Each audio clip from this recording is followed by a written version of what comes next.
Good morning, Big Square. RoadToRuda.com with your morning horn of Z's, your sip of coffee.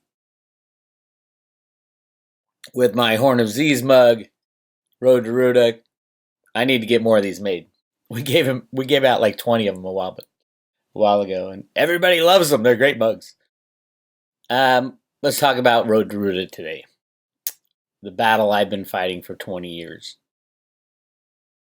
It mainly stemmed from my early investments in gold, discovering the market rigging, who's doing it, why. Took a deep dive into, are we screwed by the bad guys? And yesterday, my good friend, who I will be talking with today, I'm so excited, Dick Allgaier put out a video about the DTCC. He just learned about the DTCC, and his contact who knows everything, said, "We're all screwed. It's over." I am so happy that Dick is learning about the DTCC. It's an important understanding to have to get to the root of our criminal financial markets. And he is correct. The deep voice behind Dick Allgaier is correct.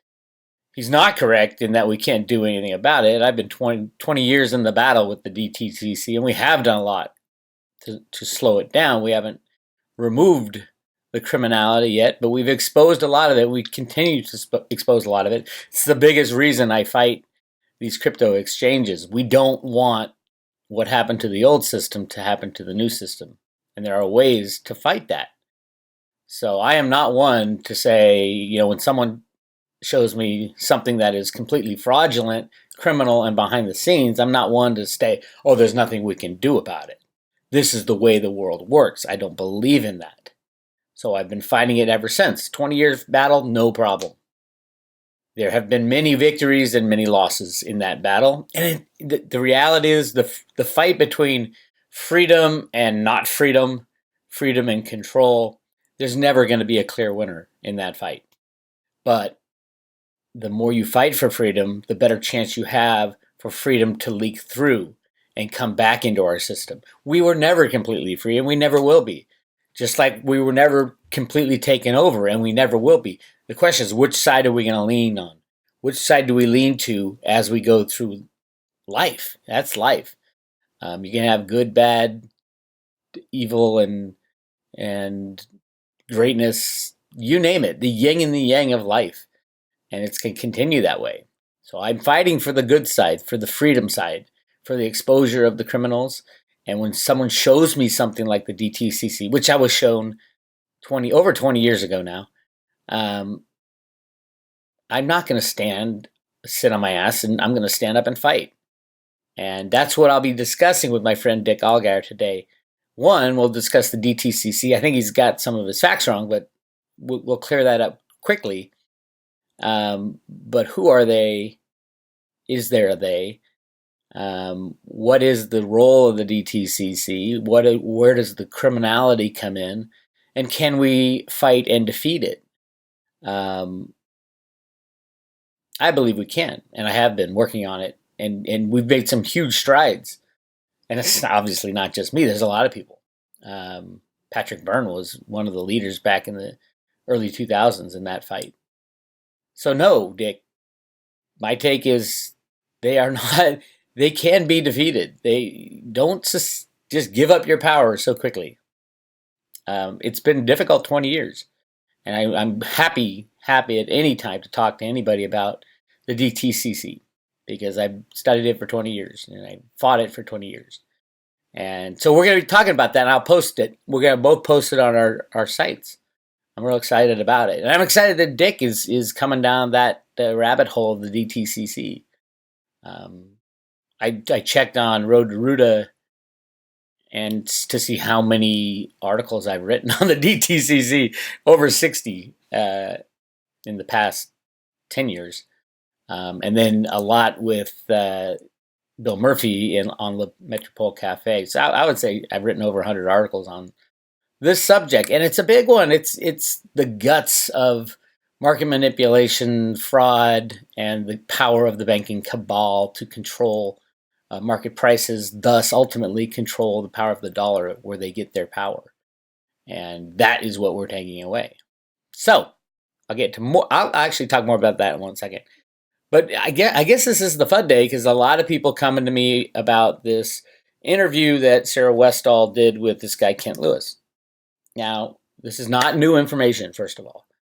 This is information goes back quite a ways. Whether or not Bitcoin has been subverted by the bad guys. Yes, the Federal Reserve is involved with Bitcoin. It's their job. They have been since day one, and day one was long before the Satoshi white paper. Day one of the Fed being involved in cryptocurrencies goes back to the invention of computers. I've talked about it many times. Alan Greenspan, the inventor of the electronic financial system, along with other people, who was working with John Kemeny in the 1960s. John Kemeny, the inventor of basic computing. All this stuff goes back, way back, to the invention of computers, the implementation of computer trading, computer programs, why Alan Greenspan became the head of the Federal Reserve in 1987, Greenspan's link to the gold standard and the good guys, as I call them, behind the scenes. And it all plays into, the Satoshi white paper was not the invention of cryptocurrencies. Cryptocurrencies had a long history before that. But it was a significant breakthrough. So is the CIA, NSA, Federal Reserve, Treasury involved in cryptocurrency? Absolutely. And they have been since day one, since they invented it. So, yeah, well, Kent's right on this. But the question is, it really comes down to, do we believe there are good guys? Ultimately, are the good guys going to win this battle? The good guys, the people taking out the bad guys, the financial controllers, and you think the Fed controls everything. Nah, don't be so sure of that. All you got to do is go to the Road to Ruta comics on Federal Reserve Bank of Boston. Here we are. Wishes and Rainbows. There is Ruta. And let's take a look at what Ruta is saying.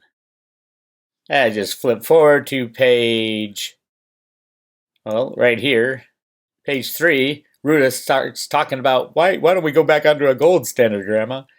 But this is the big, on page 4, they talk about the big people who control the little people. Now, this is the Federal Reserve, coming from the Federal Reserve Bank of Boston. The Federal Reserve saying there are big, dark people who are going to step on us little people.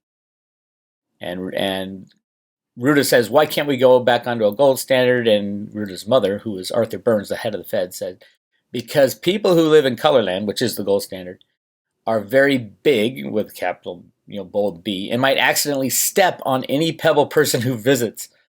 And then the Fed says, all our people are afraid to go there. And besides, nobody knows how to get to Colorland. They say you can get there through caves at Cobblestone Canyon. That's got to do with the Golden Grand Canyon. But as a comic book for little children, Federal Reserve is scaring the shit out of people. Because the people who live in Colorland are very big and might accidentally step on any pebble person who visits.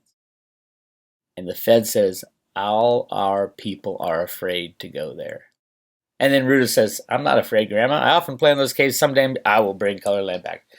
If you don't know what this is referring to, go to the Road to Ruta front page of roadtoruta.com and watch the video Discovering the Road to Ruta. You will find that there are people within the Federal Reserve System who are working to take out the criminal bankers. Absolutely 100% true. So keep that in your mind when you listen to the Sarah Westall video with this guy, Kent Lewis. There are good people and bad people in this game. And who has the strength? Probably the guy with the computer, who embedded a nuclear bomb in our electronic financial system.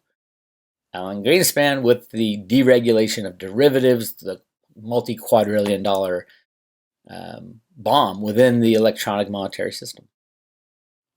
Go to that Road to Root article, the YouTube, and you'll get a gist. But absolutely, there's Fed people all over the place in cryptos. They control exchanges. They control this. They control that. Whether or not it's good guys doing it or bad guys doing it is the big question. And who will win at the end? And no, the Fed does not control the Bitcoin protocol.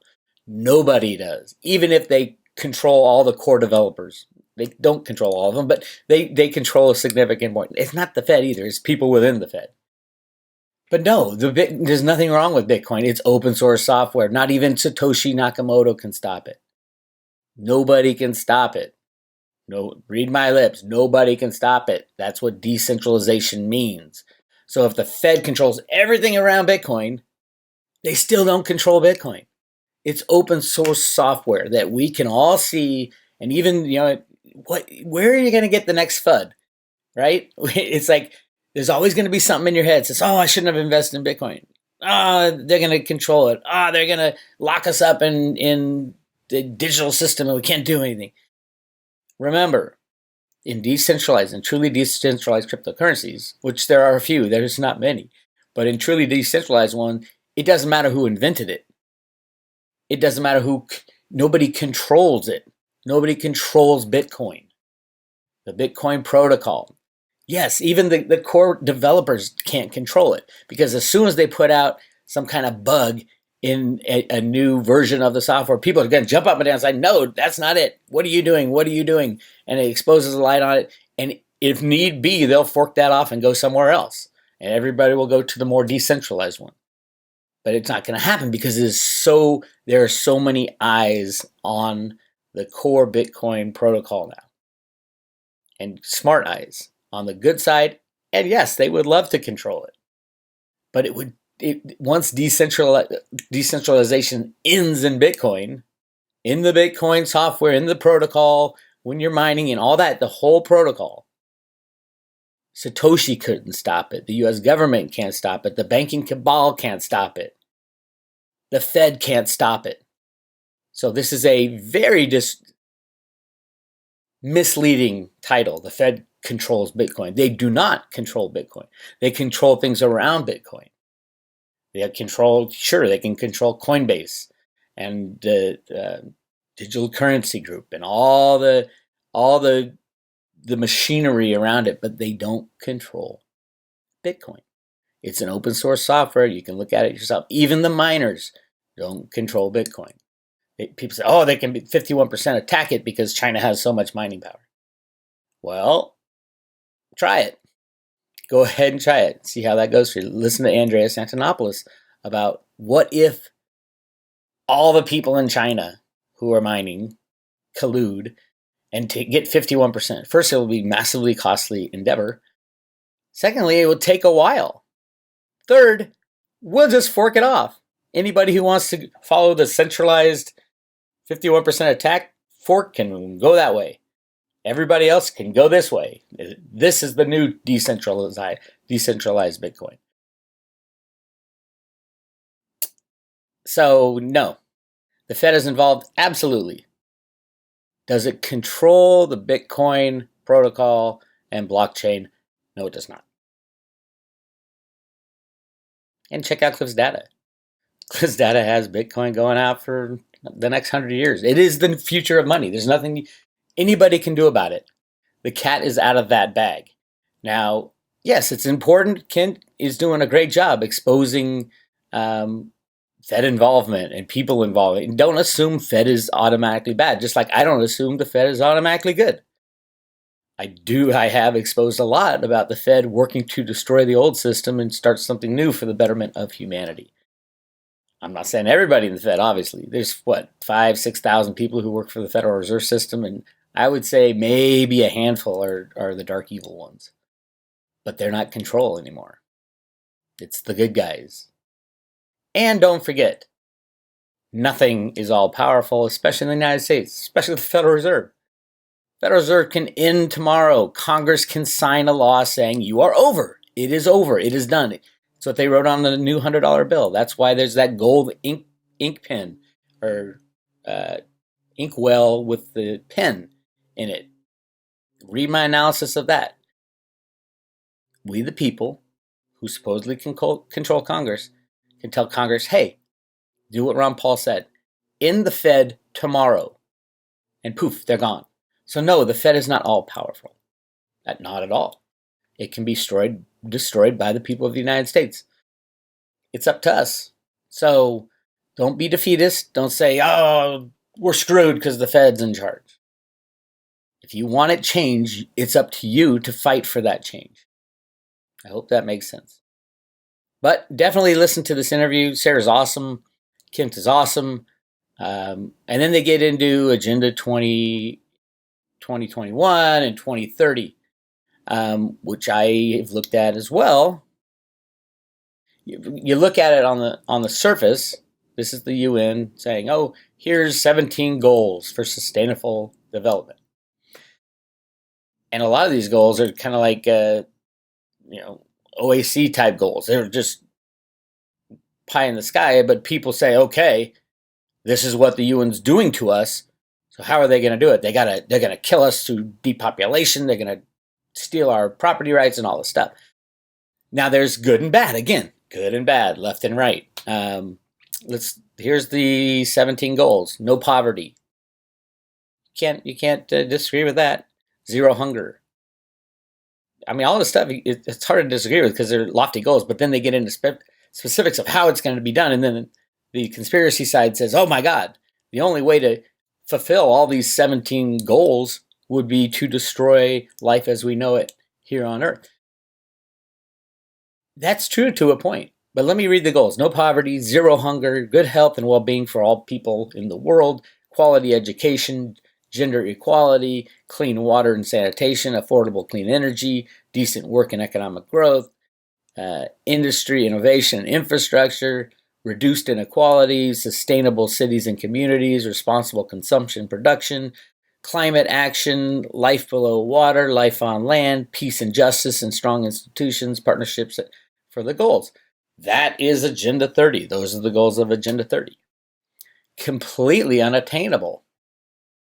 That is why the conspiracy, with what we know of today, how our system functions today. And then the conspiracy side says, well, if that's really the agenda, here's what's really going on. And this is some website, one of the many conspiracy websites about this. Under Agenda 20, this is Agenda 21, many American activities are listed as, quote, unsustainable and targeted for elimination by 2030. And these are the things that are targeted for elimination, according to the conspiracy people. All private property and ownership rights, all forms of crop irrigation, pesticides, commercial fertilizers, except when approved for big business like Monsanto's and ADM, livestock production and meat consumption, AOC, privately owned vehicles and personal travel, burning of fossil fuels for energy consumption, single-family homes and suburban communities, most forms of mineral extraction and public land, timber harvesting, dams, reservoirs, golf courses, ski lodges, vacation resorts, and the permanent human population needs to be reduced to fewer than 1 billion people. So from those original goals, the only way to hit those goals with the technology we know of today, that's your hint, is for these things to go away and to get the population under 1 billion people. That is actually true.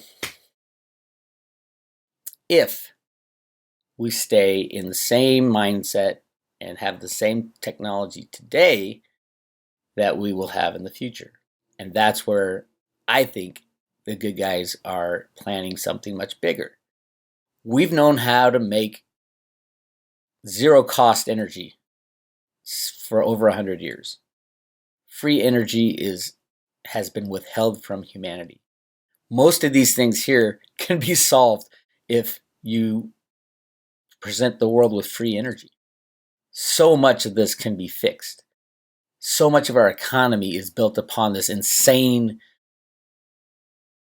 fossil fuel economy. That is the biggest lie of all. Oil is not from fossils. That's the stupidest thing I've ever heard. Not the stupidest, there's a lot of stupid things.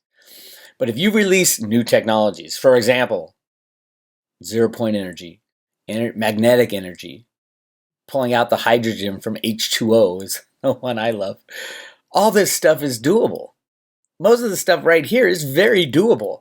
And you don't have to decrease the population by 1 billion people to do it.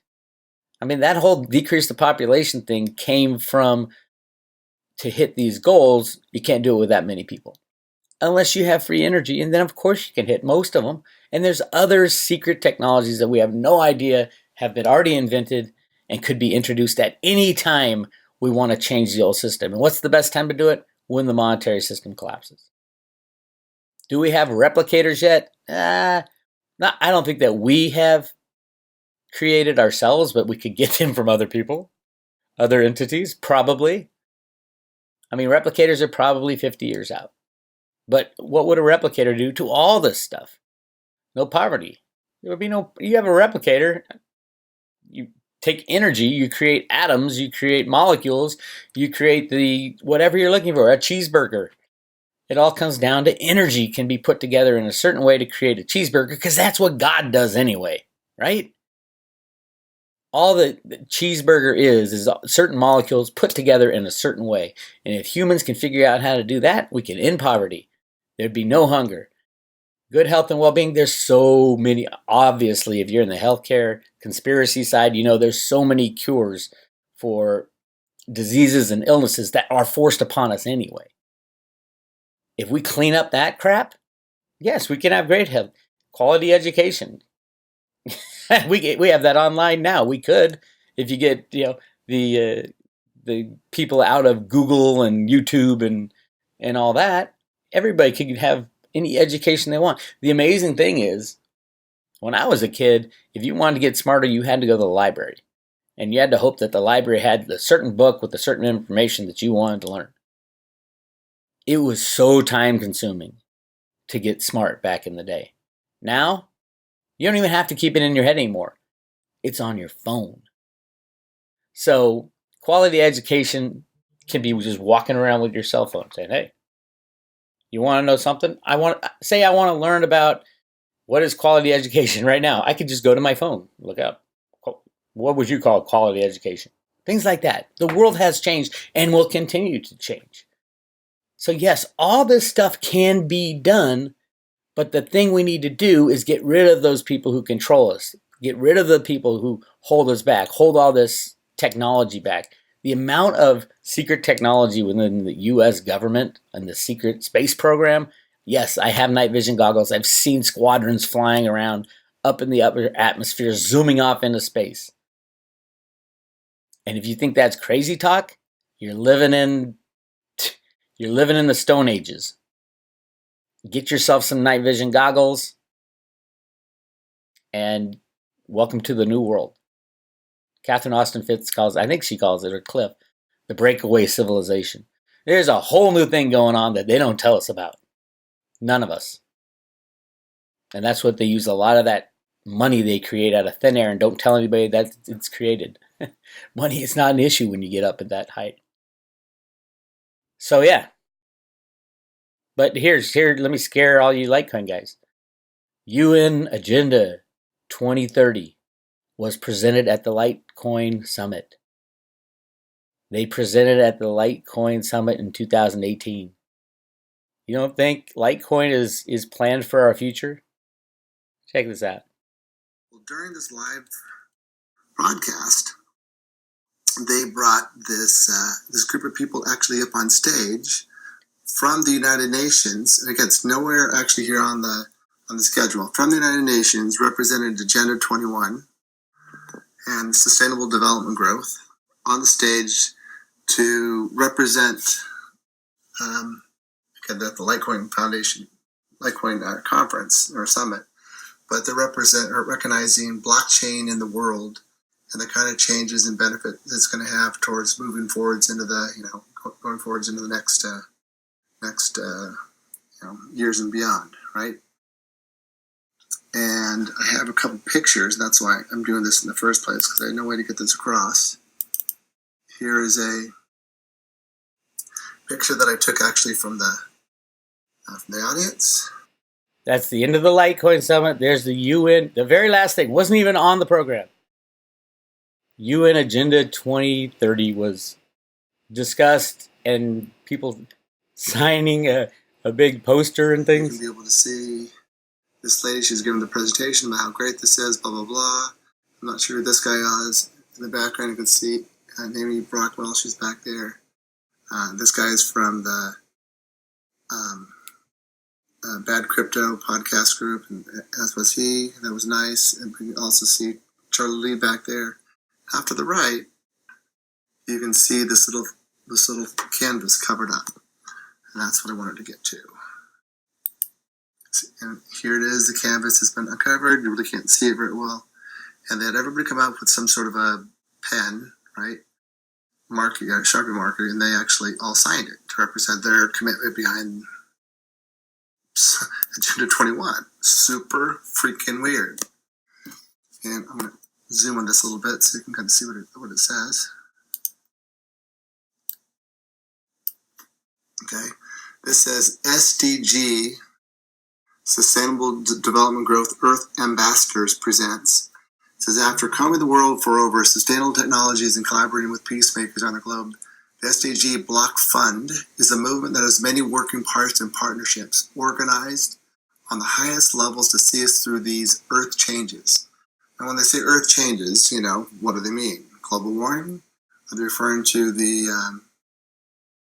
in my opinion, the change that's going to happen because of the changes in the sun, right? We're going through a grand solar minimum that's going to, and has been creating all kinds of problems as the earth goes to sleep or the sun goes to sleep. But anyway, here's the things that they're talking about. Rights of Mother Earth, all life on the planet, and poverty, zero hunger, good health. So we went all through those. Crazy stuff, huh? This was at the Litecoin Summit. How important is Litecoin in the future? Hugely. Is it the bad guys in Agenda 21? Is it the good guys in Agenda 21? How will it? It is crazy. And it's great that the conspiracy guys go, this is going to kill humanity. And it's great that the other side says, this is going to save humanity because we're going to check each other as we pass by in our ideas and understanding. So am I afraid of Agenda 2030? Not if the banks collapse and all of a sudden we have free energy and all these new technologies that are released to humanity that actually can solve all these without getting rid of 8 billion people. No, it would be 6 billion people. That's the road to Ruta take. Okay, so let's jump back to the DTCC stuff. I will be discussing this with Dick Allgaier. What is the DTCC? Help him along his path. I'm sure he'll say, no, Bix, this is the dark overlords who control us. There's nothing you can do about it. I was told that in 1999 when I first learned about it, and I fought it, and we've had huge successes. They're still there. They're still rigging. They're assisting in the rigging of the markets. But we're going to flesh it out. Make sure you check that out. And if you want to go down the rabbit hole, listen to Patrick Byrne's presentation called Deep Capture the Movie at deepcapturethemovie.com. It'll help you out to understand how they can trade so many shares and not tell anybody about it. And this is part of the DTCC. And who was it also at the DTCC, part of the Road to Ruta stuff? Voila, Blythe Masters, her company that she started, Digital Asset Corporation. The idea was to take all the DTCC information and link it with Digital Asset Corp to bring the blockchain into the fraudulent trading of shares and say, oh, we have blockchain, so it can't be wrong what we're saying. And of course, the blockchain they were going to use was completely centralized. So insanity reigns again. Yes, Blythe just can't. And this is the announcement that she was stepping down. Ted Butler has a great interview about the silver. 100 million ounces of silver was just brought into the ETFs. Who bought it? They bought it on the COMEX and they moved it into the ETFs. In the holders of that silver are JP Morgan and of course Deutsche Bank. It all weaves together and it all makes sense. And that's why it's so important to fight for clarity. Don't just, if you hear the DTC is coming to get you, don't just say fine, we're screwed. If you hear that Bitcoin is controlled by the Fed, don't just say fine, we're screwed. Listen to Ruta. Do what Ruta does. I'm not afraid, Grandma. I'm not afraid. This is from the Federal Reserve Bank of Boston. I'm not afraid of those big guys. We know they're there. We need to keep them in check. Otherwise, they'll fulfill all of Dick's darkest dreams. We need to keep them in check. Even if we're a little gnat on their ankle, we need to rise up because we're more than a gnat. I can guarantee you that. And then finally today on the road to dirt, as I keep going and going, this news could be big. I have just read it, haven't gone through it. Remember when I interviewed Charlie Lee and I asked him, so what's Bobby doing these days? He's working on a secret project. Well, he just announced what that project is. Bobby Lee returns with Ballet, a crypto hardware wallet for the masses. So you got Charlie Lee working on a cryptocurrency to be used for the masses as endorsed by the UN, and his brother Bobby saying, the biggest problem is nobody can use it, so here is a wallet for everybody. And it's cheap and it's amazing. Let me read this. More than a year after he sold one of China's longest running Bitcoin exchanges, Bobby Lee, the co-founder and former CEO of BTCC, is back.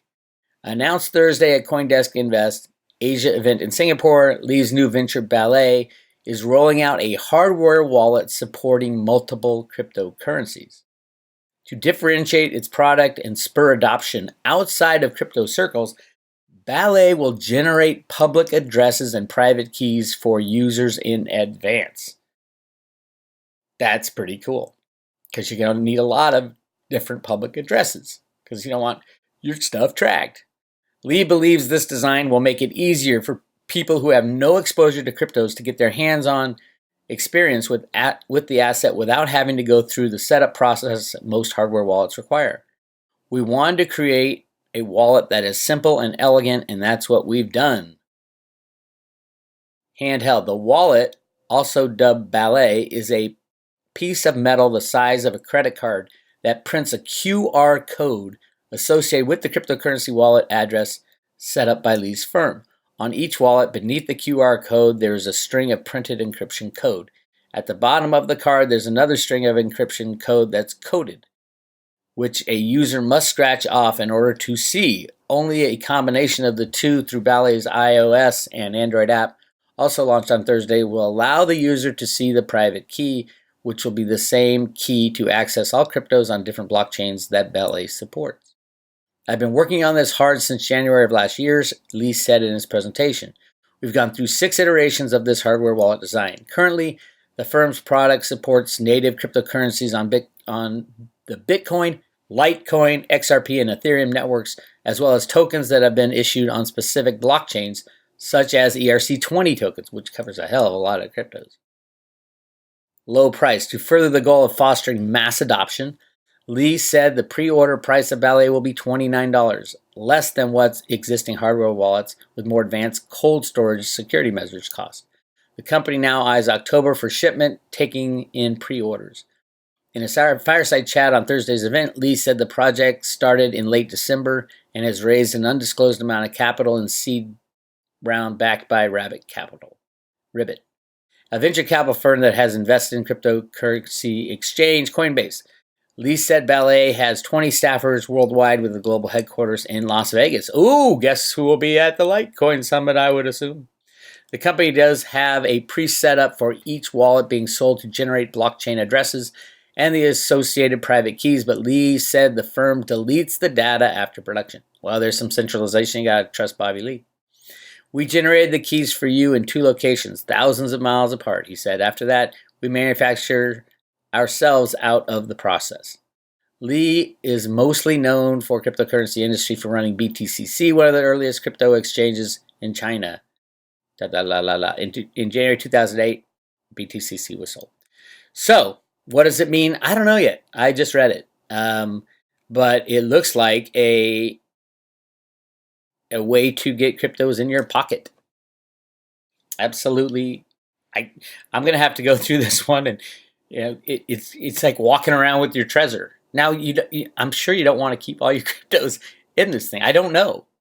But if Bobby Lee was working on it for a full year and it's for mass adoption so that people can not even think about it, hey, I'm new to cryptos. Here, hey, buddy, Get yourself a ballet wallet, and you can start accepting cryptos, and you can even print your own keys. I don't know. I'm going to have to look at this one, but it looks really cool. It looks really interesting. And if Bobby Lee was working on it for over a year and it's going to help with mass adoption, I think the Litecoin community is going to love it. All right, that's all I got for you. I could ramble on for hours. I'm going to talk to Dick later today, and we're going to talk about the DTCC. Don't forget my picture article from 2012. I love this graphic. So dark is the con of the DTCC. Yes, I'm on Dick's side. So dark is the con, but I chose to fight it, not to accept it. And Dick right now is accepting it. So I'm gonna teach him how to fight the DTCC because they can be fought. They are not all powerful. We'll find out. And I'll post we're both going to post the interview and discussion on our respective websites. Anyway, you want to join the Road to Ruta, go to roadtoruta.com. Click at the top right here, subscribe today. And you are 10 miles down the road farther than everybody else because you're going to get 100 Theta, 500 Theta fuel, and a silver Road to Ruta coin. Join the private road today. This is Big Square, roadtoruta.com. I'll talk to you later.